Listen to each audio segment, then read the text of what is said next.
出血です。流壁が脆弱化していました。血圧が下がっています。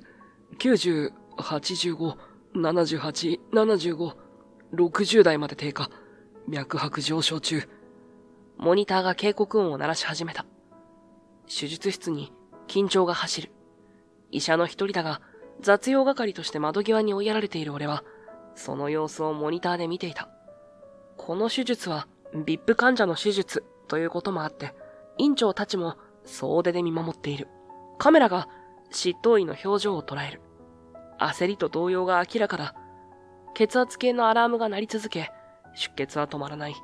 その瞬間、執刀医が突然顔を上げた。あなたがやりなさい。え？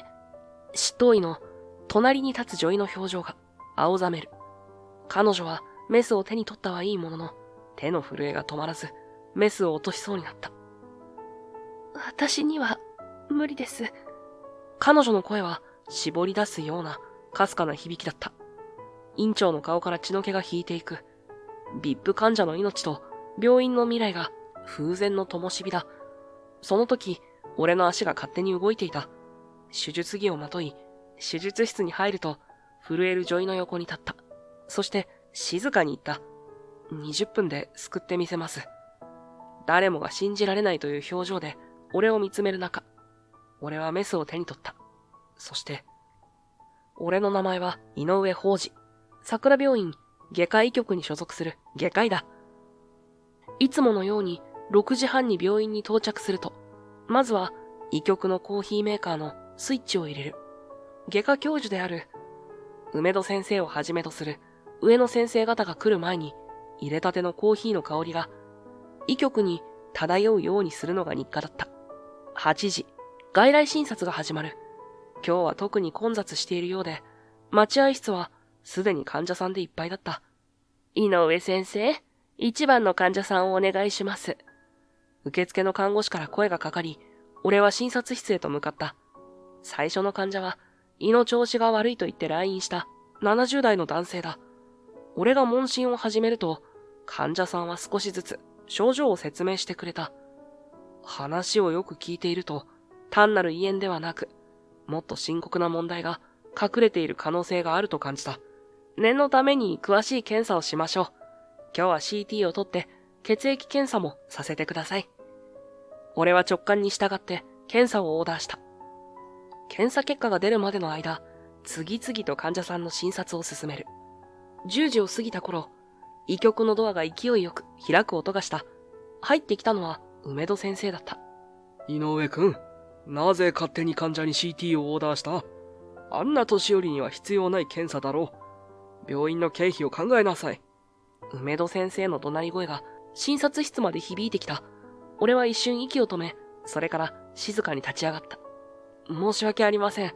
ですが、患者さんの症状から判断して、精密検査が必要だと判断しました。無能なあなたに判断する資格はない。さっさと次の患者を見なさい。梅戸先生はそう言って立ち去った。残された俺は深く息を吐き、再び落ち着きを取り戻す。こんなことは日常茶飯事だった。井上先生、先ほどの患者さんの CT 結果が出ました。先生の判断通り、初期の胃がんの可能性があります。振り返ると、先ほどの看護師が立っていた。俺は無言で結果を受け取り、確認する。やはり、俺の直感は間違っていなかった。すぐに梅戸先生に報告してください。早期発見なら、完治の可能性は高いです。看護師は、俺の表情を見て、静かにうなずいた。午後の外来が終わり、俺は病棟の回診に向かった。ここでも俺の仕事は、基本的に雑用だ。患者さんのカルテを持ったり、状態を記録したり、時には体を拭いたりすることもある。井上先生、3番ベッドの患者さんが熱を出されています。看護師から報告を受け、俺は急いで患者の元へ向かった。その患者は、3日前に虫垂炎の手術を受けたばかりの16歳の少女だ。どうですか？彼女の額に手を当てると、確かに熱がある。俺はすぐに感染の可能性を考え、傷口を確認した。少し赤くなっていますね。念のために抗生剤を変更しましょう。俺が指示を出していると、背後から冷たい声が聞こえた。井上くん、何をしている？それは主治医の仕事だろう。振り返ると、そこには再び梅戸先生の姿があった。すみません。ただ、感染の兆候があったので。余計なことをするな。君は雑用係だ。それ以上でも以下でもない。梅戸先生はそう言い捨て、自ら診察を始めた。結局、俺の判断通りに抗生剤は変更されたが、それはすべて教授の判断ということになった。夕方、ようやく一日の仕事が終わりに近づいていた。医局を出る前に最後にカルテを整理し、明日の外来予約を確認する。時計を見ると、もう8時を過ぎていた。他の医師たちはとっくに帰宅している時間だ。梅戸先生に評価されることも、出世することも俺の望みではない。ただ目の前の患者さんが健康になること。それだけが俺の医師としての誇りだった。たとえ雑用係と蔑まれようとも、俺は目の前の患者を救うためにできることをするだけだ。外に出ると、すでに夜の帳が降りていた。星空を見上げながら、俺は静かに歩き始めた。その日、朝からナースステーションでは興奮した声が飛び交っていた。俺は黙々とカルテを整理しながら、その様子を横目で見ていた。家田先生が今日からいらっしゃるんだって。あの若手のエース外科医の家田恵美先生だよね。テレビにも出てたよね。すごく美人だって聞いたよ。新しい医師の赴任に桜病院全体が活気に溢れていた。梅戸先生は今日に限って珍しく早く出勤し、新進気鋭の外科医を迎える準備に余念がなかった。10時、病院の玄関に黒いセダンが滑り込むように停車した。運転席から降りてきたのは、彫刻のように整った顔立ちと、澄んだ瞳が印象的な女性だった。長い黒髪を後ろでまとめ、白衣の下には控えめなワンピースを着ていたが、その立ち姿は雑誌モデルのように洗練されていた。恵美先生、ようこそ桜病院へ。梅戸先生が両手を広げて出迎えた。まるで娘でも迎えるかのような笑顔だ。俺に対する厳しい表情からは、想像もつかない柔和さだった。お世話になります。家田恵美です。彼女の声は落ち着いていて、どこか自信に満ちていた。小柄な体からは想像できないほど、その存在感は大きい。恵美先生、論文で発表された新しい術式は、ぜひとも当院でも実践していただきたいですね。はい、機会があれば。ここには腕のいい看護師が揃っています。僕も全面的にバックアップしますよ。梅戸先生はそう言って、職員が集まった医局へと彼女を案内した。俺も遠巻きに様子を見ていたが、医局に入ることはなかった。雑用係の俺がそこにいる必要はないからだ。その日以降、病院の話題は家田先生一色となった。彼女の診察は的確で迅速、患者からの評判も上々だという。先週の緊急搬送された患者さん、覚えてる？あの出血量で普通なら救急処置だけで精一杯なのに、家田先生は一人で止血から安定化まで全部やってのけたのよ。あの患者さん、もう歩けるんでしょ？奇跡よね。先日の医局会議でも、厚生労働省の新しい指針について質問したら、家田先生、全部答えられたんだって。そうそう、海外の最新研究まで全部頭に入ってるみたい。診断能力も尋常じゃないわよ。CT と MRI の微妙な違いを指摘して、放射線科の部長をうならせたって。俺は相変わらず、外来と雑用をこなし、時折、彼女の姿を廊下で見かける程度だった。彼女が通り過ぎるたび、病院中の視線が彼女に集まる。まるでスターが現れたかのようだ。ある木曜日の午後、病院の会議室で症例検討会が開かれていた。外科スタッフが集まり、難しい症例について議論する場だ。俺も一員として参加していたが、いつも通り、部屋の隅で静かに座っていた。では次の症例、79歳男性、腹部大動脈瘤の症例です。サイズは 5.8 センチと大きく、形状も複雑です。梅戸先生は大きなスクリーンに患者の CT 画像を映し出した。医師たちは真剣に画像を見つめていた。これは確かに難しい症例だ。通常なら回復手術を検討するところですが、患者さんの全身状態を考えると負担が大きい。かといって、ステントグラフト内装術も解剖学的に難しい形状です。誰か意見はありますか？梅戸先生は両方の治療法のリスクを説明した後、部屋を見回した。俺は少し考えた末、手を挙げた。この症例の場合、カスタムメイドのステントグラフトを使用すれば、解剖学的な問題も解決できると思います。最近の論文でも、高齢者への低侵襲治療の有効性が。井上くん。梅戸先生は俺の言葉を遮った。あなたは外来担当。こういった高度な症例の議論に参加する必要はない。会議室に重苦しい沈黙が流れた。でも、この選択肢は検討する価値が。必要ない。梅戸先生は明らかに不機嫌な表情で言い放った。その時、家田先生が静かに手を挙げた。私もカスタムメイドのステントグラフトが適していると思います。家田先生は淡々と話し始めた。実質的には俺が言ったことと同じ内容だ。なるほど。さすがエミ先生。素晴らしい着眼点です。僕も同じことを考えていました。梅戸先生は満面の笑みを浮かべた。みんな、これがトップクラスの思考です。エミ先生のような柔軟な発想が我々の病院には必要なんです。他の医師たちもうなずいている。俺は黙って下を向いて会議をやり過ごした。数日後、医局でカルテの整理をしていると、家田先生が入ってきた。彼女は何か資料を探しているようだった。家田先生、お探しのものがあれば、俺が出しますよ。俺は声をかけたが、家田先生は資料から目を離さずに言った。結構、自分で探すわ。でも、来たばかりですし、資料の場所がわからないと思うので。井上さん、私はここに学びに来たの。一流の医師から技術を吸収するために。彼女はようやく俺の方を向いた。その瞳は冷たかった。梅戸先生から聞いたわ。あなたは実力がなく、外科医としての基本的な技術も持ち合わせていないと。俺は黙って聞いていた。反論する気力もなかった。あなたのような人から学ぶことは何もない。だから、私の邪魔をしないでちょうだい。そう言い残して、彼女は医局を出て行った。俺はため息をついた。夜も更けた病院の廊下は静寂に包まれていた。日勤の医師や看護師はほとんど帰宅し、残っているのは当直スタッフだけだ。俺は最後のカルテ整理を終え、疲れた体を引きずるようにして、帰路に着こうとしていた。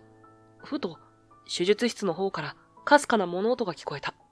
この時間に手術はないはずだ。近づくと、手術室の一つからわずかに光が漏れているのが見えた。俺は静かにドアを開けた。そこには誰もいない、と思ったが、奥のシミュレーション室から金属音が聞こえる。練習用の手術台が設置されている部屋だ。そっと覗くと、そこには一人の女性の姿があった。白衣を着た小柄な後ろ姿は、すぐに家田先生だと分かった。彼女は練習用のマネキンに向かい、メスを握っていた。深呼吸、集中して。彼女の囁くような声が聞こえた。俺は声をかけるべきか迷ったが、黙って見守ることにした。家田先生はメスを持ち上げたが、その手は明らかに震えている。彼女は何度も深呼吸を繰り返し、もう一度メスを構えた。しかし、マネキンに触れようとした瞬間、また手が震え始めた。ダメだ、また。彼女はメスを落とし、両手で顔を覆った。その肩が小刻みに震えている。家田先生は再びメスを手に取り、今度は強引にマネキンに向かって動かそうとした。しかし、手の震えはますます激しくなるばかりだ。もう。彼女は突然、メスを床に投げつけた。金属が床に当たる甲高い音が室内に響き渡った。そして、崩れるように膝をつき、肩を震わせ始めた。俺はもはや見ているだけではいられなかった。家田先生、静かに声をかけると、彼女は驚いて振り返った。涙で濡れた顔が俺の存在に気づいて一瞬凍りついた。井上さん。彼女は慌てて涙を拭おうとしたが、震える手ではうまくいかない。大丈夫ですか？俺は静かに近づき、床に落ちたメスを拾い上げた。見ないで。彼女の声は震えていた。院内のスターだった彼女が、今は弱々しく膝を抱えている。何も見ていません。俺はそう言って、メスをトレイに戻した。静寂が部屋を支配した。家田先生は、深く息を吐き、震える手で髪をかき上げた。私、3年前に大きな失敗をしたの。前の病院にいた頃、小児脳腫瘍の摘出手術を担当した時に、7歳の女の子で難しい症例だった。手術は最初順調だった。でも、腫瘍の近くに隠れていた血管を傷つけてしまって、出血を止められなくて、目の前でその子は、彼女の目から涙がこぼれ落ちた。それからメスを持つと手が震えるの。手術室に入ると、あの子の顔が見えて息ができなくなる。心療内科の先生には PTSD だと言われた。でも、私はそれを認めたくなかった。彼女は深いため息をついた。梅戸先生は若手のエースとして私をヘッドハンティングしてくださった。他の医師もみんな外科のスターとしての私に憧れと期待の目を向けてる。私はそんなみんなを失望させられない。エース医師としての威厳を保たなければ。でも本当の私は。彼女は震える手を見つめた。これが現実。手術の時に手が震える医者。救えるはずの命を救えなかった無能な医者。彼女はゆっくりと顔を上げ、まっすぐに俺を見た。井上さん、誰にも言わないでください。私の本当の姿を。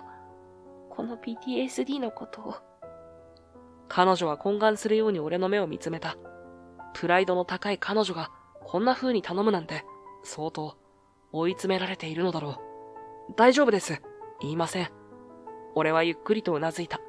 シミュレーション室の静けさの中で、俺たちは並んで座った。月明かりだけが窓から差し込み、家田先生の横顔を浮かび上がらせている。俺は静かに口を開いた。家田先生、医者は患者を救うために存在します。でも、すべての命を救えるわけじゃない。家田先生は黙って下を向いていた。俺も失敗したことがあります。急患で運ばれてきた妊婦さん。急性大動脈解離でした。母子共に救いたいと思いました。でも選択を迫られました。母体を優先すべきか、子供を優先すべきか。そして結局、どちらも救えませんでした。その言葉に彼女は顔を上げた。俺は手のひらを広げ、それから静かに握りしめた。あの時、俺は完璧を求めすぎました。だから判断が遅れたんです。医者は神じゃない。完璧である必要もない。ただ、目の前の患者のために、今できることをするだけなんです。家田先生の目に涙が浮かんだ。でも、あの子の顔が。消えないでしょう。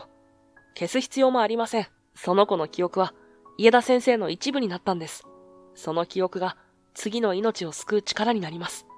恐怖と向き合うのではなく、恐怖と共に歩むんです。俺は優しく言った。家田先生の腕は確かです。それは誰もが認めていること。あとは自分を許すだけです。家田先生は涙で濡れた顔で俺を見つめた。井上さん、なぜそんなに優しいの？私は、あなたに対して。医者同士ですから。それにみんな、傷を抱えながら歩いているんです。見えないだけで。俺は微笑んだ。誰にだって心の奥底に隠している痛みがある。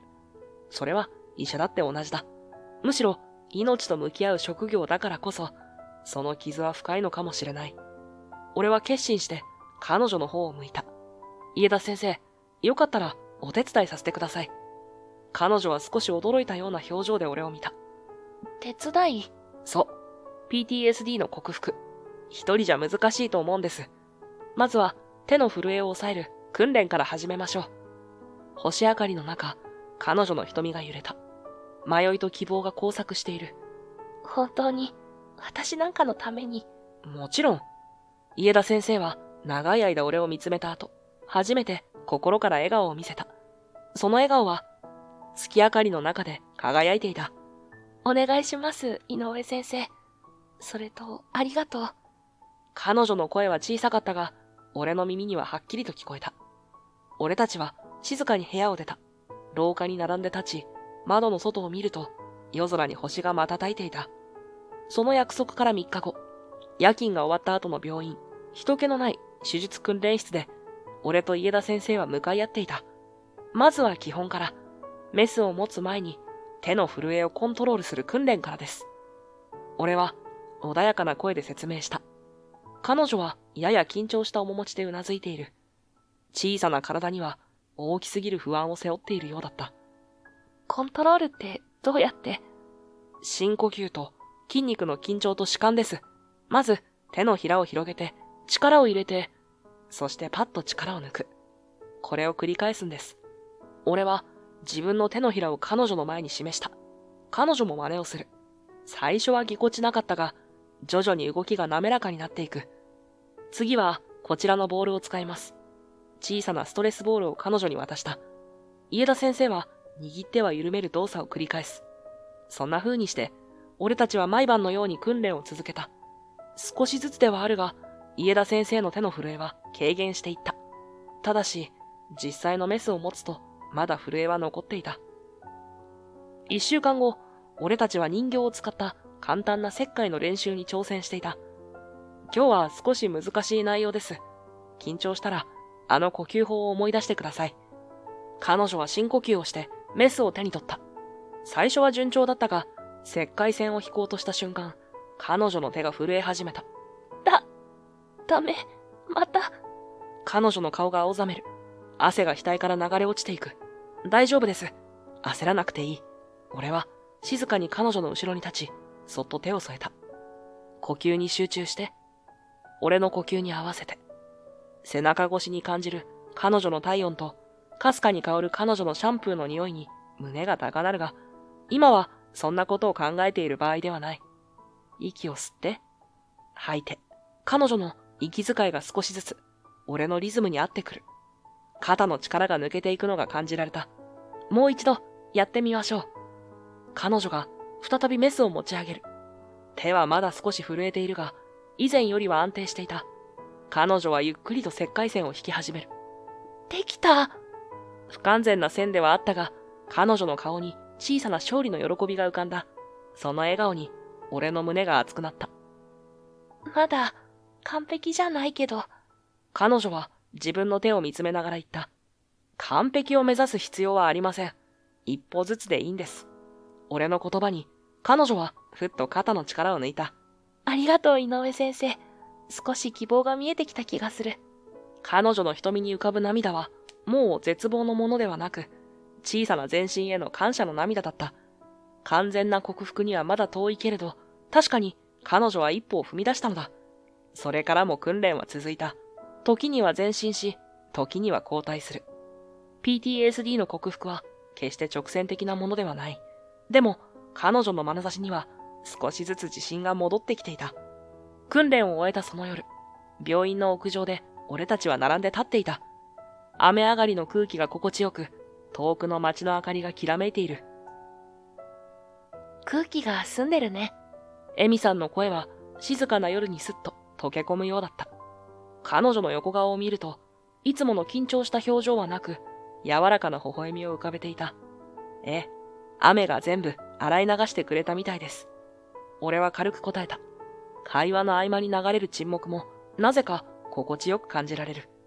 井上先生、ありがとう。私の弱さを受け入れてくれて。不意に彼女が言った。彼女は夜空を見上げながら言葉を続けた。あなたに出会うまで、私は誰にも弱音を吐けなかったの。完璧でいなきゃいけないって自分を追い込んでた。井上先生と一緒にいると自分らしくいられる気がするの。風が吹いて彼女の髪が揺れた。月明かりに照らされた横顔が一瞬銀色に輝いた。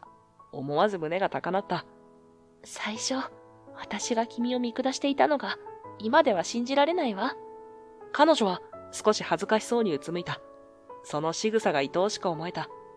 雑用係だって思ってましたもんね。俺はわざと肩をすくめてみせた。ええ、窓際のただのコーヒー係だと思ってたわ。そういえば私、あなたのコーヒーまだ飲んだことないわ。エミさんは顔を上げ、いたずらっぽく微笑んだ。明日入れますよ。本場イタリアのバリスタも顔負けの一杯よ。大げさね。なら明日、私のランチと交換しようか。エミさんの手作りですか？コンビニおにぎりよ。静かな夜空の下で俺たちの笑い声が響いた。平日の午後、外科外来は比較的落ち着いていた。俺はカルテの整理をしながら次の患者の準備をしていた。そんな時、背後から声がかけられた。井上くん、これを来週の会議までに集計しなさい。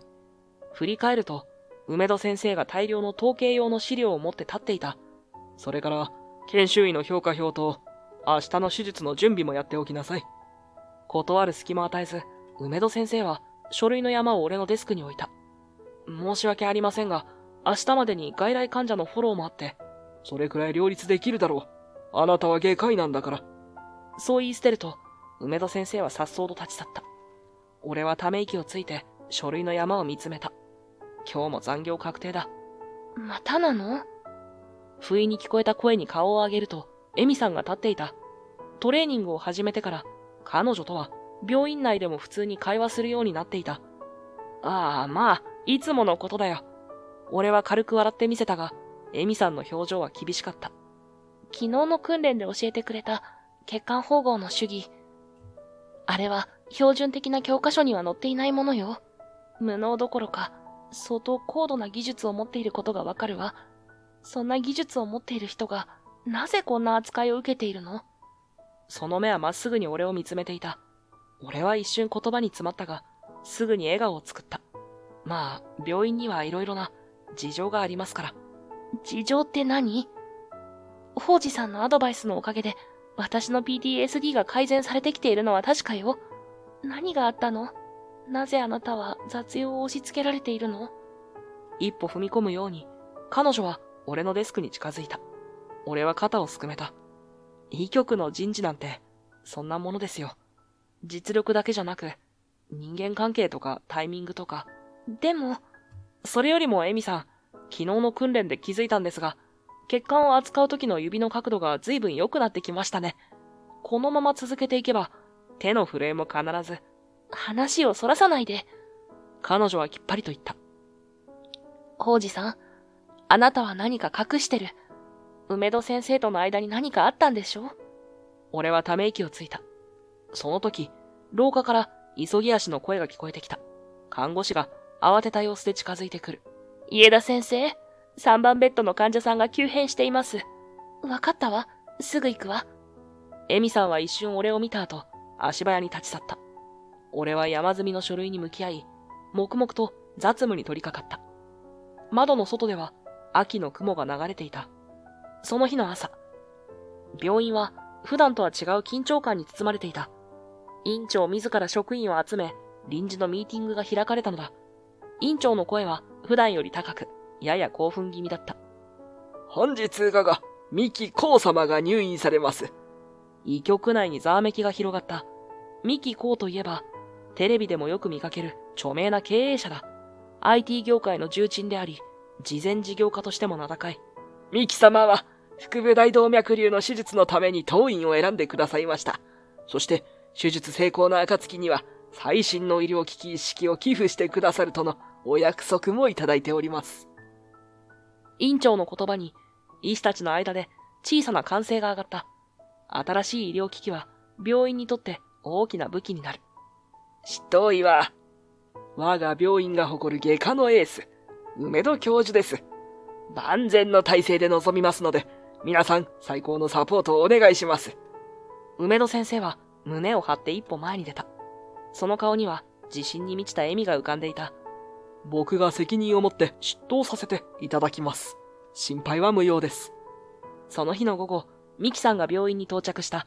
俺は梅戸先生から命じられていたVIPルームの準備を終え、廊下で待機していた。すぐに院長と梅戸先生に伴われたミキさんが現れた。ミキさんはテレビで見るよりも痩せて見える。中年の男性だった。しかし、その目は鋭く、カリスマ性を感じさせる。こちらが今回あなたの執刀を行う梅戸教授です。院長が梅戸先生を紹介すると、ミキさんは興味深そうに梅戸先生を見つめた。噂には聞いていましたよ。桜病院の天才外科医だとね。梅戸先生は謙遜する素振りも見せず、自信満々にうなずいた。ご期待に応えられるよう全力を尽くします。俺の症例は難しいと聞きましたが、梅戸先生に任せれば大丈夫ですね。ミキさんの率直な質問に、梅戸先生は自信たっぷりに答えた。もちろんです。僕が執刀する以上、完璧な結果をお約束します。院長も横で大きくうなずいている。彼らの自信に、ミキさんは安心したように微笑んだ。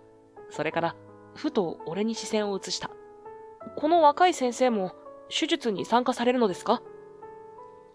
ミキさんの問いに、梅戸先生の表情が一瞬こわばった。いいえ、彼はただの雑用係です。ほら井上くん、ミキさんの荷物を運んでくれ。梅戸先生の命令に、俺は黙って従った。ミキさんの手術当日は、病院全体が異様な緊張感に包まれていた。廊下を歩く医師や看護師の足取りも普段より早く、みんなが重要な一日であることを意識しているようだった。手術の2時間前、医局ではカンファレンスが行われていた。最後の確認事項が入念に話し合われ、ミキさんの症例について詳細な説明がなされていた。では最後に、手術チームの編成を発表する。梅戸先生は重厚な声で言った。何人かの名前が呼ばれ、それぞれがうなずいていく。そして第一助手は家田医師だ。エミさんの顔が一瞬凍りついた。私ですか？彼女の声には明らかな動揺が混じっていた。第一助手というのは執刀医の右腕として最も重要な役割を担う。場合によっては手術の成否を左右することもある。あなたはこの病院のエース外科医なんだからな。この重要な手術で実力を見せてもらう。梅戸先生は彼女の肩を叩いた。エミさんは無言でうなずいたが、その手が小刻みに震えていることに俺は気づいた。カンファレンスが終わり、医師たちが各自の持ち場に散っていく中、俺は廊下でうつむいて立ち尽くすエミさんの姿を見つけた。エミさん、そっと声をかけると、彼女はハッとした様子で顔を上げた。宝司さん。彼女の顔は青ざめていた。明らかに PTSD の症状が出始めている。大丈夫？人目を避けるように、俺たちは小さな休憩室に入った。彼女は深呼吸を繰り返していたが、なかなか落ち着かない様子だった。私できないわ。第一助手なんて、メスを持つなんて、ミキさんの命がかかってるのに、私がまた失敗したら。彼女の声は震えていた。トレーニングの成果は出てきていたものの、実際の大手術となると、まだ自信がなかったのだろう。俺はそっと彼女の肩に手を置いた。できるよ、大丈夫。俺の言葉に彼女は不安げな目で見上げてきた。どうしてそんなに自信があるの？この1ヶ月、エミさんの成長を見てきたからだよ。あの頃よりずっと手が安定している。でも、俺はゆっくりと彼女の両肩を掴んだ。エミさん、君は素晴らしい外科医だ。今日、ミキさんの手術でそれを自分自身に証明するんだ。彼女の目から一筋の涙が流れた。訓練の時に教えたことを思い出して、深呼吸して一つ一つの動きに集中する。過去ではなく、目の前の患者に意識を向けるんだよ。エミさんは深呼吸をした。彼女の表情が少しずつ落ち着きを取り戻していく。ありがとう。宝司さんがいてくれて本当によかった。ミキさんのためにも、自分のためにも最善を尽くすわ。その調子だ。彼女は小さく微笑んだ。その表情にはまだ不安はあるものの、以前よりずっと真の強さが感じられた。廊下から看護師の声が聞こえた。準備の時間だ。エミさんは俺を見て小さくうなずいた。行ってくる。彼女は勇気を振り絞るように深呼吸すると、手術室へと向かっていった。俺は彼女の背中を見送りながら心の中で祈った。この手術が無事に成功すること、そして彼女が自信を取り戻すこと。手術の開始時間が近づき、病院内の特設モニタールームには次々と病院スタッフが集まってきた。通常の手術ではこうして大勢が見守ることはない。しかし今日のミキさんの手術は特別だった。多額の寄付金と病院の評判がかかっているだけではなく、難易度の高い術式に医療スタッフ自身が興味を持っていたのだ。事務職員や高野医師まで集まり、中には院長の姿もあった。院長は最前列で腕を組み、厳しい表情でモニターを見つめていた。俺もその一人として後方のモニター前に立っていた。大きなディスプレイにはすでに消毒の終わった手術室の様子が映し出されている。麻酔科医が最終確認をしている横で、看護師たちが手術器具を並べていた。時計の針が手術開始時間を指した瞬間、手術室のドアが開き、梅戸先生とエミさんが入ってきた。梅戸先生の動きは堂々としていたが、エミさんはやや緊張した様子だった。麻酔科医の麻酔完了しましたという声が聞こえ、手術が正式に始まった。メス。梅戸先生の声が響き、看護師がメスを手渡す。梅戸先生は一瞬だけエミさんを見て、それからミキさんの腹部に最初の切開を入れた。見事な手つきだった。皮膚、皮下組織、筋膜と次々と層を切開していく。吸引。エミさんは言われた通り、手早く血液を吸引した。その手は少し緊張気味ではあったが、震えはなかった。俺は小さく安堵のため息をついた。さすが梅戸先生。手術の進行が早いわね。いやー、さすがだな。腹部大動脈瘤の露出の仕方が完璧だ。モニタールームでは医師たちが専門的な解説を小声で交わしていた。彼らの声には称賛と期待が混じっていた。カメラが手術矢を捉え、モニターにはミキさんの大動脈が映し出された。確かにかなり大きく膨らんでいる。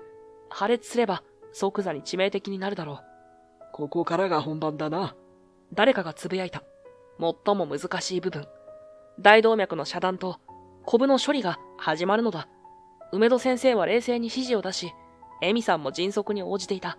二人の連携は見ていて息が合っているように見えた。クランプ。梅戸先生の声に応じて、エミさんが血管クランプを手渡す。その瞬間、俺は彼女の手に一瞬の震えを見た気がした。しかし、彼女はすぐに深呼吸をして、平静を取り戻したようだ。さすが家田先生、よくやっていますね。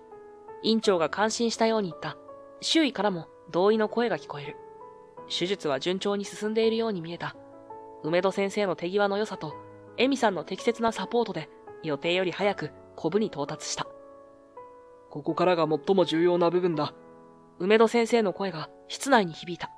モニターを見つめる全員の緊張が高まる。大動脈瘤の処理は、外科手術の中でも最も繊細な作業の一つだ。みんなが固唾を飲んで見守る中、梅戸先生は慎重に大動脈瘤の遮断を始めた。エミさんも真剣な表情で一挙手一投足に集中している。その時だった。梅戸先生がコブの壁に触れた瞬間、異変が起きた。通常なら弾力のある血管壁がまるで湿った紙のように裂け始めたのだ。出血です。流壁が脆弱化していました。エミさんの声が響いた。カメラがズームすると予想以上に脆い血管壁が見えた。通常の術式では対応できないほど組織が劣化していたのだ。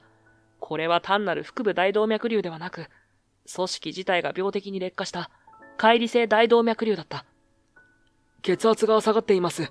90、85、78、75、60台まで低下。脈拍上昇中。麻酔科医の声が聞こえた。俺は思わず体を前に傾け、画面を見つめた。慌ただしい声が手術室内を飛び交い始めた。スワンソン監視を、急いで。梅戸先生の声には明らかな焦りが混じっていた。彼の手の動きもそれまでの滑らかさを失っていく。手術室のモニターが警告音を鳴らし始めた。ミキさんの血圧がさらに下がっている。このままじゃ持ちません。麻酔科医の声が切迫していた。梅戸先生の手が止まった。その顔には汗がにじみ、明らかな動揺が見て取れた。こんなはずでは、コブの状態が想定と違う。梅田先生のつぶやきがマイクを通して聞こえてきた。緊急事態に対処できずにいる彼の姿に、モニタールームも静まり返った。その瞬間、梅戸先生が、突然顔を上げた。家田先生、あなたがやりなさい。え？エミさんの驚きの声が響いた。第一助手に突然執刀を任せるなど、前代未聞の事態だ。特殊な血管縫合が必要だ。あなたならできるはずだ。梅戸先生の声は半ば命令、半ば懇願だった。エミさんは深呼吸をした後、恐る恐る梅戸先生の位置に立ち、ゆっくりとメスを受け取った。彼女は冷静を装っていたが、その手はわずかに震えていた。モニタールームで見守る俺は、思わず前のめりになっていた。モニターを通して見えるエミさんの姿に、俺の心臓が早金を打つ。エミさんはメスを構え、細心の注意を払って切開を始めた。最初の一手は見事だった。精密な切開ラインが形成され、周囲の医師たちからは安堵のため息が漏れた。さすが家田先生。看護師の声が響く。しかし、その時だった。モニター越しにエミさんの表情が凍りついたのが見えた。モニターに映るエミさんの手が目に見えて震え始めた。メスを握る指がこわばり、その刃先が不規則に揺れている。家田先生、大丈夫ですか？そばにいた看護師が不安そうに声をかけた。しかし、エミさんの耳には届いていないようだった。彼女の瞳は恐怖で見開かれ、額には冷や汗が浮かんでいる。いけない。手が。彼女はかすれた声でつぶやいた。PTSD の発作が彼女を襲っていた。トレーニングの成果も、積み重ねてきた自信も、この瞬間に押し流されていく。血圧がさらに低下。50を切りました。麻酔科医の警告が響く。ミキさんの命は風前の灯火だ。家田先生、集中しなさい。梅戸先生が焦りの声を上げる。しかし、エミさんの状態はさらに悪化していた。彼女の手の震えは止まらず、メスを落としそうになっている。顔は蒼白で、瞳からは涙が溢れ出していた。私には無理です。彼女の声は絞り出すようなかすかな響きだった。手術室の空気が凍りつく。梅戸先生の表情が絶望に変わった。医師たちの間で動揺が広がる。どうするんだ？このままじゃ患者が。手術室内は混乱の渦に飲み込まれていた。看護師たちが慌ただしく動き回り、血圧計のアラームが鳴り続けている。梅戸先生の額には汗が浮かび、その表情には焦りと諦めが混在していた。別の執刀医を呼ぶべきです。でも誰が？今からじゃ間に合わない。血圧がさらに下がっています。このままでは。麻酔科医の声が愛玩にも似た響きを帯びていた。エミさんはその場に立ち尽くしたまま、震える手を見つめていた。彼女の目からこぼれ落ちる涙がマスクを濡らしていく。モニタールームの俺はもはや耐えられなかった。椅子を蹴飛ばすように立ち上がると、俺は駆け出した。周囲の声も、視線も気にならない。今俺の頭の中にあるのは、エミさんとミキさんの命だけだった。廊下を走り抜け、手術室へと向かう。手早く消毒を済ませ、メッキンギと手袋を装着した俺は、手術室に飛び込んだ。井上くん、何をしている？どうして入ってきた？梅戸先生の怒声が響いた。しかし、俺の頭には、それを気にする余裕はなかった。俺は、エミさんの元に向かって進んだ。彼女はうつろな目で俺を見上げた。王子さん、私できないわ。手が震えて。あの子みたいにミキさんも。彼女の目は恐怖で見開かれ、全身が小刻みに震えていた。俺はエミさんの目をまっすぐに見つめた。エミさん大丈夫だ。俺がここにいる。俺がサポートする。ミキさんを一緒に救おう。俺の声は、騒がしい手術室の中で、彼女だけに届くように静かに、しかし力強く響いた。井上くん、何をしているんだ？すぐに出て行け。梅戸先生の怒声が手術室に響き渡った。その顔は怒りで真っ赤に染まり、額の血管が浮き出ている。俺は深く息を吸い込んだ。これまでの数年間、俺は何度も逃げてきた。雑用係として病院の片隅で目立たずに過ごすことが安全で楽な道だと思って。でももうそれは終わりだ。今、目の前には救うべき命がある。エミさんの未来がある。俺は梅戸先生の目をまっすぐに見た。このままでは患者は助かりません。特殊な血管吻合術が必要です。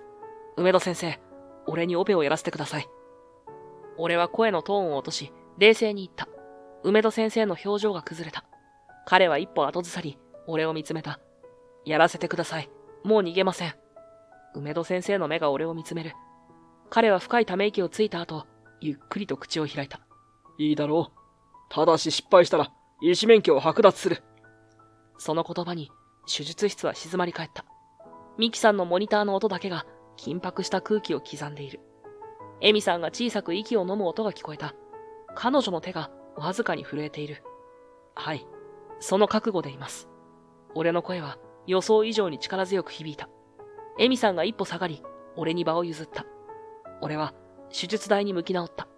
開かれたミキさんの腹部に複雑に損傷した大動脈瘤が見える。出血は激しく、時間との勝負だった。20分で救ってみせます。梅戸先生の目が大きく見開かれた。20分だと？笑わせるな。梅戸先生が鼻で笑った。しかし、その嘲笑は長くは続かなかった。俺がメスを持った瞬間から、手術室の空気が一変した。それまでの絶望と混乱が一気に緊張感と期待に変わる。まず、俺は出血部位を正確に同定するため、監視で慎重に組織を分け、視野を確保した。通常なら助手に任せる作業だが、俺の手は一瞬の迷いもなく、完璧な角度で組織を展開する。吸引。俺の声に反応して、エミさんが吸引器を手に取った。彼女の手はまだ少し震えていたが、俺の動きに合わせようと懸命に努力している。視界がクリアになるにつれ、大動脈瘤の全容が明らかになった。縫合紙、血管用持針器、マイクロ鉗子2本。俺の指示に看護師たちは驚きの表情を浮かべながらも素早く反応する。血管縫合用の極細の針と糸が俺の手元に揃えられた。ここからが本番だ。俺は集中を高めるように深く息を吸い込み、大動脈の損傷部に向かって手を動かした。その瞬間、まるで体が勝手に記憶を取り戻したかのように感じた。これまで雑用係として過ごした日々が嘘のように、外科医としての感覚が一気に蘇ってきた。頭の中では血管の走行や組織の状態が立体的に映し出され、針をどの角度で刺せば最も効果的か瞬時に判断できた。ここだ。心の中でつぶやきながら、俺は縫合紙を持つ針を大動脈壁に滑り込ませた。針が組織を通過するかすかな抵抗感。その感触だけで針が正確に内膜と中膜の間を通っていることがわかる。引き抜く強さも本能的に調節していた。強すぎれば脆弱な血管壁が裂け、弱すぎれば結紮が不完全になる。その絶妙なバランスを俺の指先が覚えていた。次々と針を運びながら、俺は自分の手の速さに我ながら驚いていた。頭の中ではすでに次の2手、3手先を計算し、手はそれに遅れることなく動いている。まるで時間の流れが周囲より遅くなったかのような感覚だった。まるで自分の手が自分のものではないみたいだ。そう思いながらも、俺はさらに集中力を高めていった。残された時間は刻々と減っている。でも、俺の手は決して焦ることなく、最適なリズムで動き続けていた。なんて速さ。どこからともなく声が漏れた。一時的な止血が完了すると、俺は本格的な血管再建に取り掛かった。大動脈のネクローシスした部分を切除し、腱状部同士を接合させる複雑な手術だ。通常なら数時間かかる作業を、俺は驚異的なスピードで進めていく。パッチグラフト。俺の指示に看護師が人工血管のパッチを用意した。俺はそれを受け取ると、瞬時に最適なサイズを目測し、ハサミで形を整えた。そして、針を持ち帰ると、再び縫合作業に入った。信じられない手さばき。エミさんの小さなつぶやきが聞こえた。彼女は俺の手元を見つめながら、自分自身の呼吸を整えようとしていた。トレーニングで教えた呼吸法を実践しているのだ。俺の手が動くたびに、手術室内の空気が変わっていく。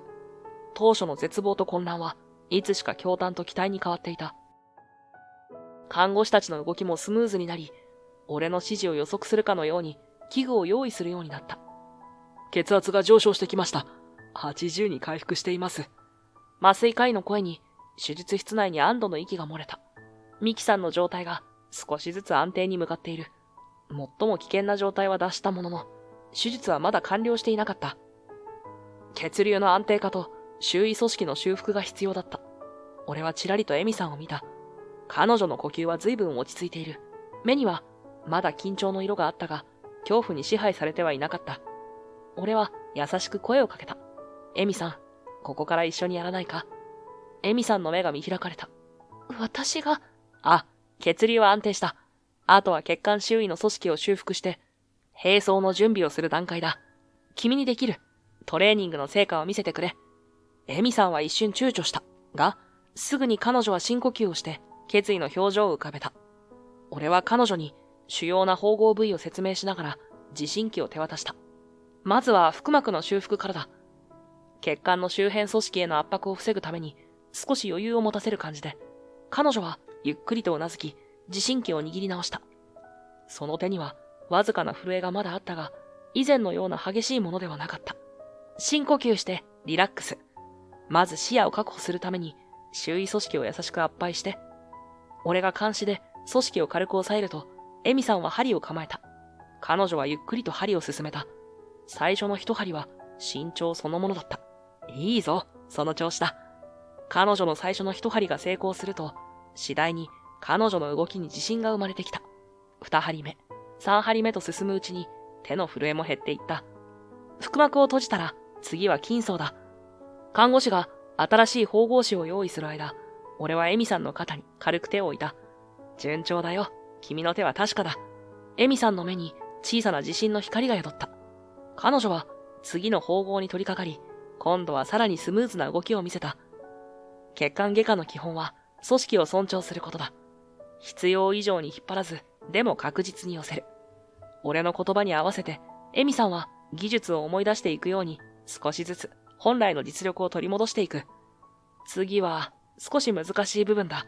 大動脈周囲のリンパ管を損傷しないように注意して。俺は彼女のそばで、時に監視で組織を抑え、時に吸引器を使って視野を確保していた。彼女の嫉妬を最大限にサポートしながらも、主役はあくまで彼女だ。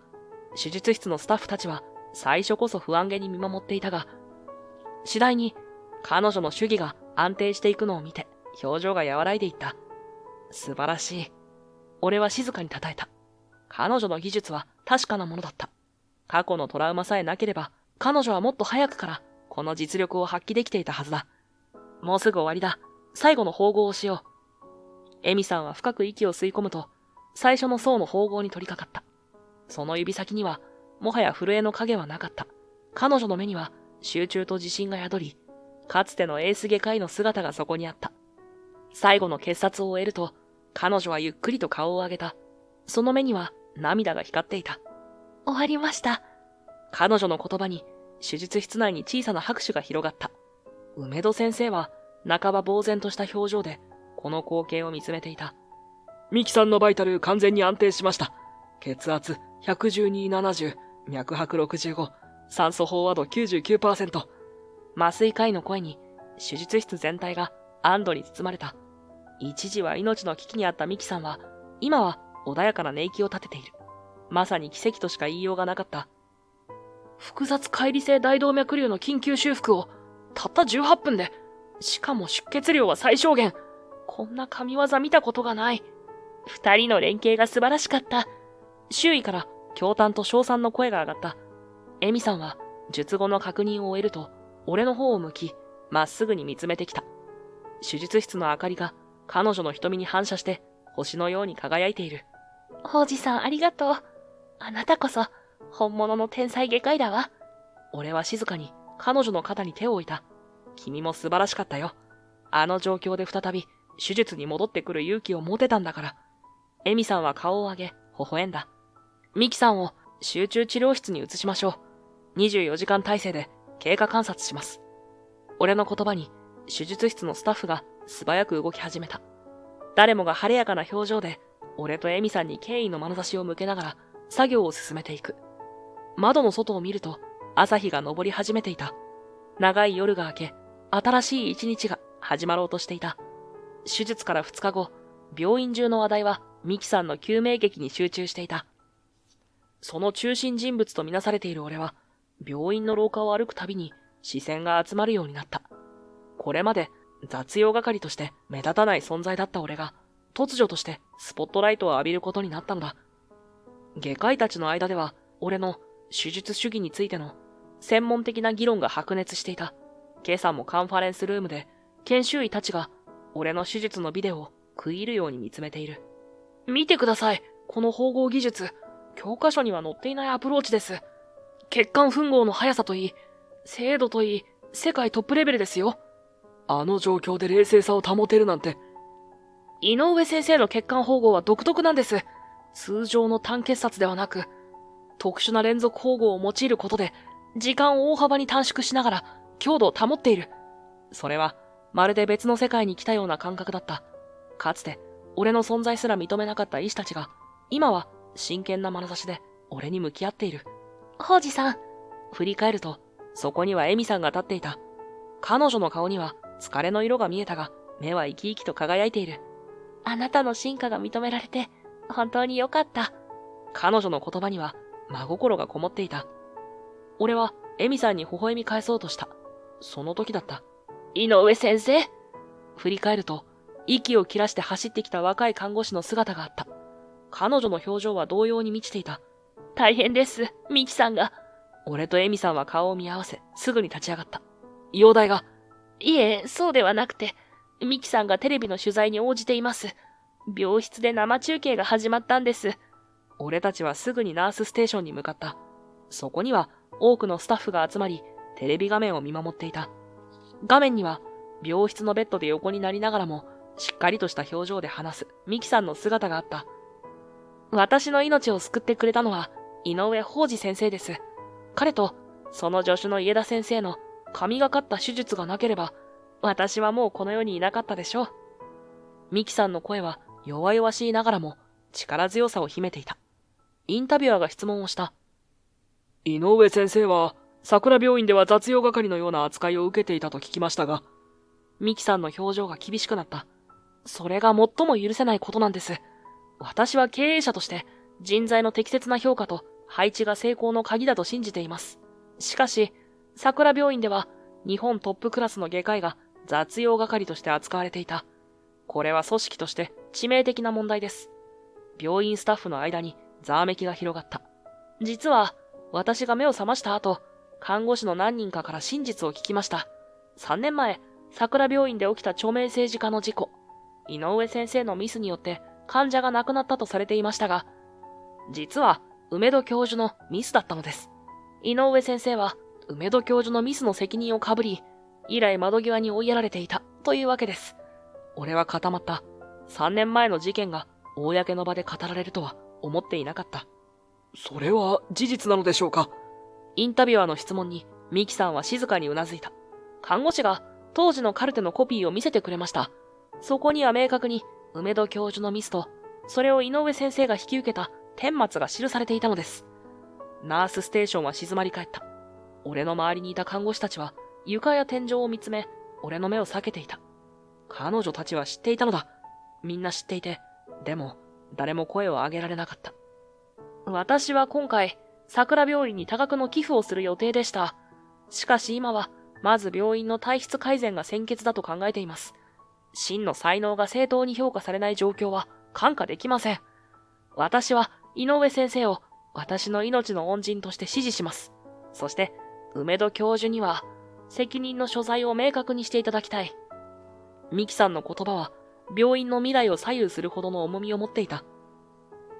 その時、ナースステーションのドアが勢いよく開いた。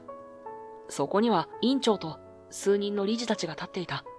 彼らの表情は険しく、動揺している様子だった。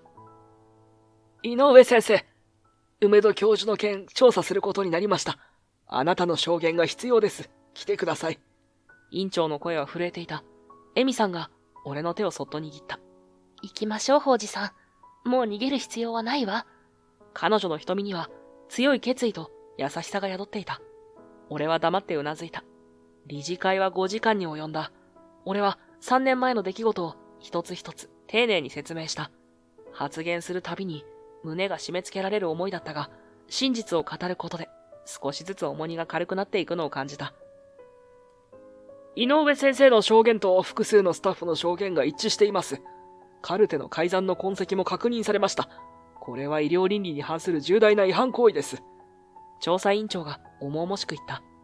梅戸先生は終始うつむいたまま、時折顔を上げては言い訳を試みたが、証拠の前には無力だった。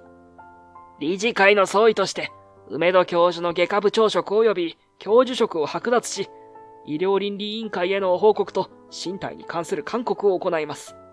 委員長から静かな宣告が下された。梅戸先生はその場で辞表を提出した。顔色は土毛色で、長年の威厳も今は失われていた。立ち上がった彼は一瞬ためらった後、ゆっくりと俺の方を向いた。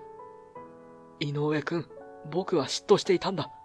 井上くんの手術を初めて見た時から、あの術技は生まれ持ったものだと思った。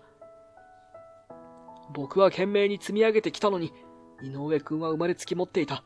それが許せなかった。彼は一瞬言葉を詰まらせ、それから小さく首を振った。言い訳にはならないが、僕も最初は患者のために医師になったんだ。いつからか、名誉や地位が目的になってしまった。梅戸先生は深いため息をついた。病院をよろしく頼む。そう言って彼は部屋を出た。扉が閉まると病院長が俺の方を向いた。井上先生、理事会は満場一致であなたを外科部長に推薦することを決定しました。予想外の言葉に俺は一瞬言葉を失った。私にはそんな大役は。いいえ、あなた以外にない。今桜病院に必要なのは医療の本質を理解し、患者のために最善を尽くす医師です。あなたこそが病院の新しい顔になるべきだと思います。病院長は力強く言った。理事たちから拍手が起こった。俺は重い責任を感じながらも決意を新たにした。微力ながらお引き受けします。俺の返答に理事会室は暖かな空気に包まれた。その日以降、桜病院は着実に変わり始めた。まず俺は医療ミスの報告制度を抜本的に改革した。ミスを隠すのではなく、むしろオープンに共有して全員で学ぶ文化を根付かせようとしたのだ。失敗は恥ではありません。それを隠すことこそが最大の過ちです。失敗から学び、再発を防ぐことが真の医療人としての責任です。医療安全講習会で俺は力説した。次に診療科間の連携を強化するため、定期的な合同カンファレンスを導入した。患者中心の医療を実現するには、縦割り組織の壁を取り払う必要があった。総合的な視点で患者さんを見ることが大切です。一人の患者さんの問題は、決して一つの診療科だけの問題ではありません。研修医教育にも力を入れた。若手医師が質問しやすい環境づくりこそが、医療の質を高める近道だと考えたからだ。わからないことは恥ずかしいことじゃない。わからないことをわからないままにしておくことが危険なんだ。俺のそんな言葉に若手医師たちは生き生きと反応した。ミキさんも俺の改革を全面的に支援してくれた。彼の寄付により最新の医療機器が次々と導入され、より高度な医療の提供が可能になった。これからも桜病院を応援しています。患者ファーストの医療を貫いてください。回復したミキさんが退院する日、彼はそう言って俺の手を強く握った。改革は順調に進み、桜病院の評判は急速に高まっていった。患者からの信頼も厚くなり、紹介患者が増え始めた。メディアも患者中心の医療を実践する新しい病院モデルとして注目するようになった。夕刻、病院の屋上。勤務を終えた俺は患者のカルテを確認していた。遠くの街の明かりが輝き始めている。ドアが開く音がして、振り返るとエミさんの姿があった。白衣を脱ぎ、軽いジャケットに着替えていた。ここにいると思った。今日も長い一日だったね。彼女は微笑みながら近づいてきた。ああ、俺はうなずいた。外科部長就任後、仕事量は膨大に増えていた。でも、やりがいもそれ以上に大きい。明日から神経外科の先生と一緒に小児脳腫瘍の症例を見ることになったの。私の PTSD の原因になった。あの時の症例と同じタイプ。エミさんが言った。彼女の声は少し震えていたけれど、決意に満ちていた。怖いわ。でももう逃げたくない。あの子のためにも、これから出会う患者さんたちのためにも、私の技術が役に立つなら。俺はエミさんの決意に胸を打たれた。彼女は自分のトラウマと向き合い、それを乗り越えようとしている。逃げることなく、自分の弱さを認めながらも、前に進もうとしているのだ。彼女は俺の前に立ち、深呼吸をした。夕焼けに染まった空の下。彼女の横顔が美しく輝いていた。王子さん、私最初はあなたのことを敬遠した。あなたの本当の姿を知らなかったから。でも、夜ごとの訓練であなたの優しさも厳しさも知った。何より、自分の弱さを受け入れられる勇気をもらった。エミさんは一歩近づき、俺の目をまっすぐに見つめた。ミキさんの手術の日、私が逃げ出した時も、あなたは私を責めなかった。それどころかチャンスをくれた。私の手を信じてくれた。彼女の目に涙が光った。王子さんがそばにいると、私は本当の自分でいられる。私、あなたのことが好き。彼女の声は小さかったが、確かな思いが込められていた。俺の胸が熱くなった。彼女の言葉一つ一つが、俺の心に深く響いた。俺は彼女の手を取った。今日改めて思ったよ。本当に強いのは君だって。君は挫折を経験して、それでも立ち上がる強さを持ってる。そんなエミさんが俺も好きだ。その言葉に彼女の顔に笑顔が広がった。王子さん。俺はそっと彼女を抱きしめた。彼女の体温が、香りが、鼓動が伝わってくる。エミさんは俺の胸に顔をうずめると静かに涙をこぼした。一緒に乗り越えようエミさん。俺たちならできる。うん、私たちならきっと。俺は彼女の肩を抱き、夕焼けの空を見上げた。雲の間から最初の星が瞬き始めていた。手術前のカンファレンスルームには張り詰めた空気が流れていた。壁一面のモニターには今日の患者の画像データが映し出されている。複雑な先天性心疾患を抱えた5歳の女の子だ。ファロー失調症に加え、冠状動脈の走行異常と僧帽弁閉鎖不全を合併している。通常の術式では対応できない複雑なケースです。俺はレポートを閉じ、集まった医療チームを見渡した。成功率は、若い研修医が緊張した面持ちで尋ねた。文献上の成功率は 40% 弱。俺が静かに答えると、部屋に重い沈黙が落ちた。でも、私たちなら必ず成功させる。力強い声が響いた。エミさんだ。彼女は立ち上がり、スクリーンに向かって歩み出た。これまでの治療データを分析した結果、新しいアプローチを考えました。王子さん、井上先生と相談して練り上げた術式です。彼女は自信に満ちた表情で 3D モデルを使いながら説明を始めた。かつて震えていた手は今は安定している。その指先が画面上で複雑な手術手順を示していく。従来の方法では、この部分のバイパスが困難でした。しかし、井上先生がミキさんの手術で使用した血管吻合技術を応用すれば可能になります。彼女の説明は明確で論理的だった。決して無理な希望を語るのではなく、具体的な技術と戦略に基づいた自信があった。この手術、絶対に成功させます。あの子が普通の子供たちと同じように走り回れる日を必ず実現させます。エミさんはそう締めくくった。カンファレンスルームは静寂に包まれた後、次第に拍手が広がっていった。手術の時間になった。俺とエミさんは手術室の前に立っていた。緊張してる？俺は彼女に尋ねた。でも昔とは違う種類の緊張よ。前は失敗への恐怖だけだった。でも今はあの子の未来への責任を感じる緊張だわ。俺は彼女に向かってうなずいた。あの子のために最高の手術をしよう。行きましょう。王子さん、私たちにしかできない手術を。彼女は微笑んだ。その笑顔にはもう恐怖も迷いもなかった。俺たちは並んで歩き始めた。俺たちの足音が手術室に規則正しく響いていた。人は誰でも傷つく。完璧な人など存在しない。だからこそ、互いの弱さを認め、支え合うことで、初めて乗り越えられる壁がある。